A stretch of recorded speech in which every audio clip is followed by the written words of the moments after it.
আপনারা দেখছেন সাথে দর্পণ, আর আমি আপনাদের সঙ্গে রয়েছি অদিতি। বাম আমলে 1 কোটি ভুয়ো রেশন কার্ড নির্বাচনে ব্যবহারের অভিযোগ মমতা।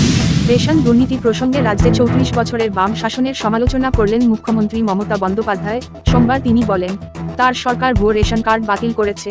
বামেদের সময়ে রাজ্যে 1 কোটি ভুয়ো রেশন কার্ড ছিল। কলকাতা, 6 নভেম্বর। রেশন দুর্নীতি নিয়ে বর্তমানে উত্তাল রাজ্য রাজনীতি।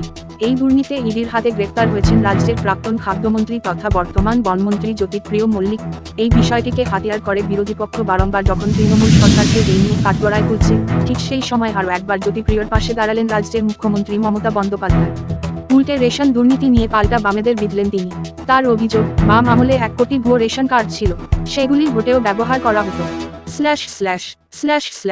এদিন তার নির্বাচনী কেন্দ্র ভবানীপুরে এক বিজয়া সম্মিলনীর অনুষ্ঠানে এদিন মুখ্যমন্ত্রী জানান, 34 বছর বামেদের সময়ে ভুয়ো রেশন কার্ড বাতিল করতেই আমাদের আজ -10 বছর সময় লেগেছে। অথচ তৃণমূল সরকারের বিরুদ্ধেই রেশন দুর্নীতির কথা বলা হচ্ছে। মমতা বন্দ্যোপাধ্যায়ের কথায়, আজকে পুলিশের মুখে আটা ছুড়ে দেওয়া হচ্ছে কেন?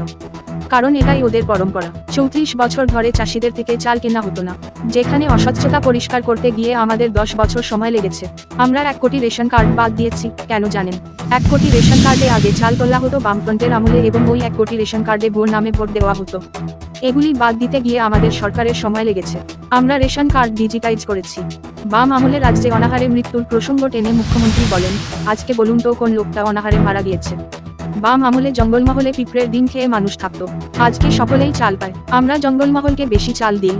সিঙ্গুরের আন্দোলন কবে হয়ে গিয়েছে, এখনো তারা বেশি চাল পায়। এক শ্রেণীর লোক রেশন তোলে না, তাদের জন্য আমরা আইডি কার্ড তৈরি করে দিয়েছি। পশ্চিমবঙ্গ রিপোর্ট, সাথে দর্পণ।